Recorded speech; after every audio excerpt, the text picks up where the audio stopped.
નમસ્કાર મિત્રો, ફરી એકવાર તમારા બધાનું સ્વાગત છે। મિત્રો, જ્યારે પણ આપણી સાથે કંઈક સારું કે ખરાબ થવાનું હોય છે ત્યારે અમને તેના સંકેતો મળવા લાગે છે। ક્યારેક આંખો મીંચી જાય છે, ક્યારેક છીંક આવે છે, ક્યારેક બિલાડી રસ્તો ઓળંગીને જતી રહે છે, દૂધ ઉકાળીને નીચે પડવું એ પણ અશુભ સંકેત છે। પરંતુ શું તમે જાણો છો કે ઘરમાં વાવેલો તુલસીનો છોડ પણ આપણને જીવનમાં આવનારી પરેશાનીઓનો સંકેત પહેલાથી જ આપે છે, જેથી આપણે તેને સમજીને સાવચેત રહી શકીએ।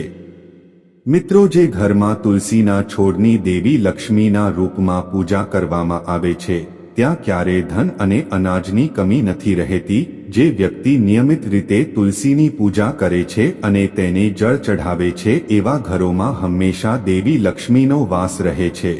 આવા ઘરમાંથી રોગ, દુઃખ અને ગરીબી દૂર રહે છે। શાસ્ત્રો અનુસાર તુલસીનો છોડ ભવિષ્યમાં થનારી ઘટનાઓના સંકેત પણ આપે છે।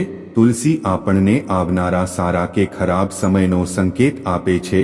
તુલસીમાં જ દેવત્વ છે અને તે દેવતાઓને પણ પ્રિય છે અને તેને હરિપ્રિયા કહેવામાં આવે છે। ભગવાન વિષ્ણુના દરેક સ્વરૂપની પૂજા તુલસી વિના અધૂરી માનવામાં આવે છે। તુલસીના પાન વિના ભગવાન કોઈ પણ પ્રકારનો પ્રસાદ સ્વીકારતા નથી। તુલસીના છોડને સારા ભાગ્યનું પ્રતીક પણ કહેવામાં આવે છે। તેને ઘરમાં લગાવવાથી ધંધામાં પ્રગતિ થાય છે અને તેના પાન ખાવાથી સ્વાસ્થ્ય સારું રહે છે। તુલસીના છોડને વાસ્તવમાં દેવી લક્ષ્મીનું સ્વરૂપ માનવામાં આવે છે, જ્યારે સૂર્યને ભગવાન વિષ્ણુનું સ્વરૂપ માનવામાં આવે છે। તેથી કદાચ બંને એકબીજા વિના નથી રહી શકતા। જો આ છોડ આપણા ઘરના આંગણામાં લગાવવામાં આવે તો દરેક નકારાત્મક શક્તિને ઘરથી દૂર રાખે છે। તે આપણને ઘણા પ્રકારના સંકેતો પણ આપે છે। તે સંકેતો પણ આપે છે જે આપણા ભવિષ્ય સાથે સંબંધિત છે, કારણ કે તુલસીનો છોડ પહેલેથી જ પર્યાવરણમાં રહેલી નકારાત્મક શક્તિઓને ઓળખે છે, આવનારી દરેક આફત વિશે અગાઉથી જ જાણે છે અને આપણને તેનાથી વાકેફ કરે છે। તમારા સારા દિવસો આવવાના છે તેના વિશે અગાઉથી જ તમને માહિતી આપે છે। આપણે ફક્ત તે સંકેતોને ઓળખવાના છે। તુલસીનો છોડ સંકેત કેવી રીતે આપે છે ચાલો જાણીએ। તે પહેલા જો તમે ચેનલ પર નવા છો તો વિડીયોને લાઇક, ચેનલને સબસ્ક્રાઇબ કરીને કમેન્ટ બોક્સમાં જય માં લક્ષ્મી શ્રી હરિ વિષ્ણુ ચોક્કસ લખજો। મિત્રો, તમે ઘણી વખત જોયું હશે કે તુલસીનો છોડ કોઈ કારણ વગર અચાનક સુકાઈ જવા લાગે છે।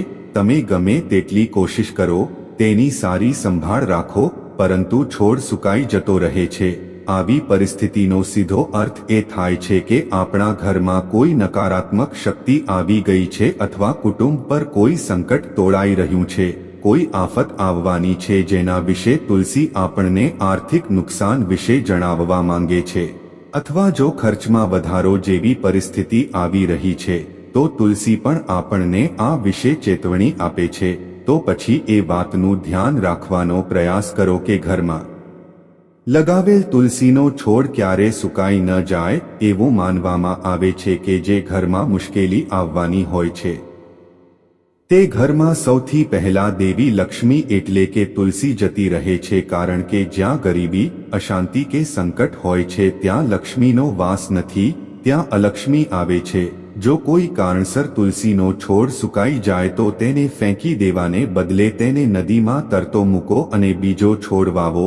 તે જગ્યાએ તુલસી માતા પાસે ક્ષમા માંગો। જો તમારા ઘરમાં તુલસીના છોડના લીલા પાંદડા જાતે જ પડવા લાગે તો તે પણ અશુભ છે। જો થોડા થોડા પાંદડા હોવાથી પડતા હોય અથવા પીળા થઈને પડતા હોય તે અપ્રાકૃતિક છે, સૃષ્ટિના નિયમ અનુસાર થતું રહે છે। આમાં કોઈ ચિંતા કરવાની જરૂર નથી, પરંતુ જો સંપૂર્ણ પાંદડા જાતે જ ખરવા લાગે છે તો તે પરિવારમાં તકરાર અથવા ભાગલા, સંબંધોમાં બગાડ અથવા તૂટવાની સંભાવના જેવી પરિસ્થિતિઓનો સંકેત છે। જો તમને આવા સંકેતો મળે તો મુશ્કેલીથી બચવા માટે સાંજે તુલસી પાસે ઘીનો દીવો પ્રગટાવો। વાસ્તવમાં ઘરમાં અશાંતિ કે ગરીબીનું વાતાવરણ બુધ ગ્રહના દોષોને કારણે છે। બુધ ગ્રહ વૃક્ષ છોડનું તે કારક છે અને તેનો રંગ પણ લીલો છે। આ એકમાત્ર ગ્રહ છે જે તમામ લોકો માટે અન્ય ગ્રહોની તુલનામાં સારા ખરાબ અસરો આપે છે। જો કોઈ ગ્રહ વ્યક્તિ પર તેની અશુભ અસર કરવા જઈ રહ્યો હોય તો તેની અસર બુધ ગ્રહથી થાય છે. તે તેની સાથે સંબંધિત તમામ વસ્તુઓ પર પહેલા દેખાય છે અને પછી ભલે કોઈ ગ્રહ શુભ હોય અથવા સારી અસર હોય તો તેની અસર બુધ ગ્રહ સાથે જોડાયેલી તમામ વસ્તુઓ પર જોવા મળે છે. મિત્રો, તુલસીના વાસણમાં ક્યારેક નાના નાના છોડ ઉગે છે અથવા ઘરના આંગણાની સામે તુલસીની આજુબાજુ અમુક છોડો ઉગવા લાગે છે, તે તેને એક શુભ સંકેત માનવામાં આવે છે. તે એક સારા સમાચાર જેવું છે. તે સૂચવે છે કે તમારા ઘરમાં ઘણી બધી ખુશીઓ આવવાની છે અને તમારા વ્યવસાયમાં સમૃદ્ધિ આવશે. આ નિશાની આર્થિક લાભ પણ સૂચવે છે. ઘણી વખત કીડીઓ તુલસીના છોડ પાસે ભેગા થાય છે, જંતુઓ અને કરોળિયા આવે છે. સારી સંભાળ હોવા છતાં આવા નાના જીવો તુલસીના છોડની આસપાસ પોતાનું ઘર બનાવે છે. ધીમે ધીમે તેઓ છોડને નુકસાન પહોંચાડવા લાગે છે. આ એ વાતનો સંકેત છે કે કોઈ બહારના વ્યક્તિના કારણે તમારા ઘરમાં કોઈ મુસીબત આવવાની છે. તે વ્યક્તિના કારણે તમને ભારે નુકસાન થવાનું છે. મિત્રો, જો તુલસીનો છોડ તુલસી વૃંદાવન પર સુંદર મોહક પક્ષીઓ બેસવા લાગે છે અને તુલસીનો છોડ ખીલવા લાગે છે, તો તે સંકેત છે કે તમે જલ્દી ધનવાન બનવાના છો. આ સંકેત છે કે તમને ક્યાંકથી પૈસા મળશે અથવા તમારી કેટલીક ઈચ્છાઓ પૂર્ણ થઈ શકે છે. ઘણા ઘરોમાં એવું થાય છે કે જ્યારે પણ તમે તુલસીનો છોડ વાવો છો ત્યારે તે સુકાઈ જાય છે, જ્યારે અન્ય છોડ ખીલે છે.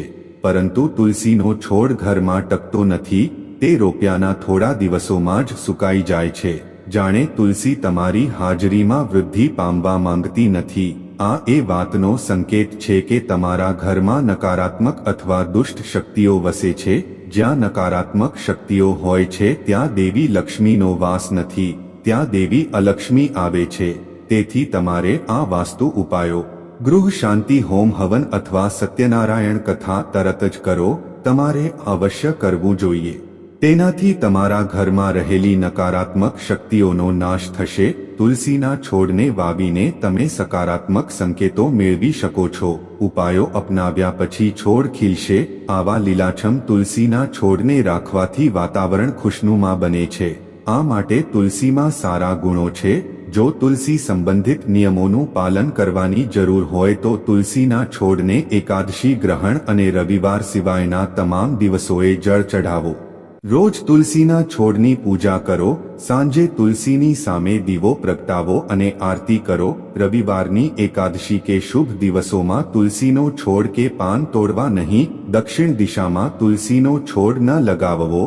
ઘરનો એક ભાગ આવો છોડ ફાયદાને બદલે નુકસાન કરી શકે છે. મિત્રો, જો તમને આ વિડિયો પસંદ આવ્યો હોય તો વિડિયો લાઈક કરો, તમારા મિત્રો સાથે શેર કરો અને ચેનલને સબસ્ક્રાઇબ કરો અને બેલ આઇકોન દબાવો જેથી કરીને તમને આવનારી માહિતીપ્રદ વિડિયો પહેલા મળશે. મિત્રો, હવે પછીના વિડિયોમાં મળીશું. જય શ્રી હરિ વિષ્ણુ, જય માં લક્ષ્મી.